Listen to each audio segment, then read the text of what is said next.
நம்ம எல்லாருக்கும் பிடிச்ச தேவக்கோட்டை ராமநாதன் அவர்கள் அடுத்ததா ஒரு புது கதையோடையும் ஒரு புது நன்னெறியோடையும் வந்திருக்காரு. கதை கேட்கலாமா? இது முதல் வணக்கத்தின் ஒரு ஊர்ல.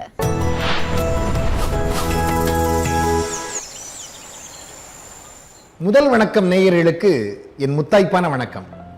பிறந்திருக்கும் இந்த குரோதி ஆண்டு சகல செல்வ யோகமிக்க பெருவாழ்வாக 16 செல்வங்களோடும் அனைவருக்கும் மலர என்னுடைய மனவார்ந்த வாழ்த்துக்கள்.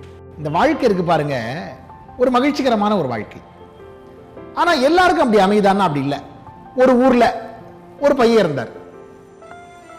அந்த பையன் வந்து பாருங்க, அவர் பள்ளிக்கூடத்துல படிக்கணும்னு ஆசைப்பட்டாரு. அந்த பள்ளிக்கூடம் அவர் விரும்பின பள்ளிக்கூடம் ஒண்ணு, கிடைச்ச பள்ளிக்கூடம் ஒண்ணு. எப்படியோ தடுமாறி நினைச்சது ஒண்ணு, கிடைச்சது ஒண்ணு, நினைச்சது ஒண்ணு, கிடைச்சது ஒண்ணு. இந்த பிரச்சனைகள்லயே வாழ்ற பல மனிதர்கள் இன்னைக்கு உண்டு இல்லையா? அந்த மனிதர்ல இந்த பையன் ஒரு ஆளு. அந்த ஊர்ல அவர் என்ன பண்ணாரு, ஆகா இப்படி ஒரு நிலைமை நமக்கு இருக்கேன்னு நினைக்கிற நேரத்தில் அந்த கம்பெனில இருந்து அவருக்கு வேலைக்கும் வந்துருச்சு. ஆனா அவர் அந்த வேலைக்கு போகணும்னு நினைக்கிற நேரத்தில் ஏதோ ஒரு காரணத்தால, ஒரு சூழலால அவரால் அந்த வேலைக்கு போக முடியாம தட்டி போய் ஒரு மன வெறுமையில உட்கார்ந்துருக்கார். அப்ப வாழ்க்கையே வெறுத்து போய் என்னடா வாழ்க்கை அப்படின்னு இருக்கிற அந்த மணல்ல இருக்கு பாருங்க. எல்லாருக்குமே அந்த வாழ்க்கையோட அந்த மணல்ல இருக்கும். இப்ப இந்த கதையினுடைய தத்துவம் என்னன்னா, கொஞ்சம் அந்த என்னடா வாழ்க்கைங்கிற வார்த்தையை மாத்தி பாருங்க. இந்த வாழ்க்கைன்னா என்னடா அப்படிங்கிற கேள்வி யாராவது யோசிச்சிருக்கீங்களா? இப்ப இந்த பையனோட கதையில் நடக்க போகுது பாருங்க. இந்த வாழ்க்கையே அசரீதியா வந்து அவன்கிட்ட பேசுனுச்சுங்க. அதாங்க அந்த கதையினுடைய தத்துவம். இந்த வாழ்க்கையை அவனுக்கு முன்னாடி நின்று பேசுது. அந்த மனுஷனை பார்த்து, அந்த பையனை பார்த்து அந்த வாழ்க்கை பேசுது. அப்பா இங்க பாரு, எவ்வளவு பெரிய துன்பம் இருந்தாலும் இந்த வாழ்க்கைங்கிறதுக்குள்ள வந்துட்டீங்கன்னா அந்த வாழ்க்கைக்குள்ள இருக்க அர்த்தம் என்னங்கிறத புரிஞ்சுக்கிட்டீங்களான்னு கேட்டுச்சு. எவ்வளவு பெரிய துன்பம் இருந்தாலும் வாழ்வதற்கு வா அப்படின்னு கூப்பிடுச்சு. அதனாலதான் வாழ்க்கையில முதல் எடுத்து வா. சரி, ரொம்ப அழகாதான் பேசுற. நான் இந்த உலகத்துல எப்படி வாழ்றது? வான்னு கூப்பிட்ட, வாழ்னு கட்டளையிட்ட, கையை வைத்துக் கொண்டு உழைத்து வாழ சொன்னாய், எல்லாம் மகிழ்ச்சி. ஆனா நான் எப்படி வாழ்றது?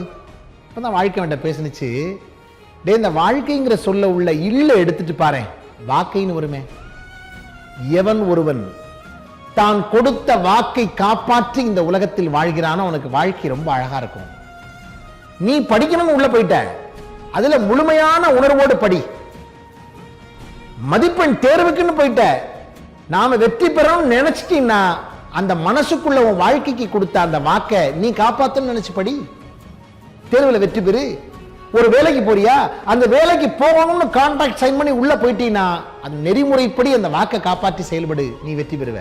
எவ்வளவு பெரிய துன்பம் வந்தாலும் இனிமே நான் வாழ போறேன்டா, வாணி என்னை வாழ்க்கை கூப்பிட்டுருக்கு, நான் வாழ போறேன், கையை வைத்துக் கொண்டு உழைத்து வாழ போகிறேன். என் மனதிற்கு நான் கொடுத்திருக்கிற என் மன ஒப்பந்தத்தை நான் மீற மாட்டேன், என் மனவாக்க நான் மீற மாட்டேன். நான் வெற்றி பெற்றே தீருவேன், நான் வெற்றி பெறுவேன் என்று நான் எடுத்த முன்னெடுப்பில் நிச்சயம் வெற்றி பெறுவேன் என்கிற மன ஊக்கத்தோடு ஒவ்வொரு முதல் வணக்கம் நேயர்களும் வாழ்வில் முன்னேறுங்கள். இந்த ஒரு ஊர்ல அப்படிங்கிற இந்த இனிய நிகழ்வில் இனிய நன்னெறி கதைகள் மூலமாக இனிய பல ஊக்கம் குறித்த நம்முடைய வாழ்வின் உயர்வு சிந்தனைகளை சிந்திக்கிறோம். ஒவ்வொரு நாளும் நாளையும் நம்முடைய இனிய நிகழ்வுகளோடு அடுத்தடுத்த அற்புதமான நன்னெறி கதைகளோடு சந்திப்போம். முதல் வணக்கம் நேயர்களுக்கு மகிழ்வான நன்றியும் வணக்கம்.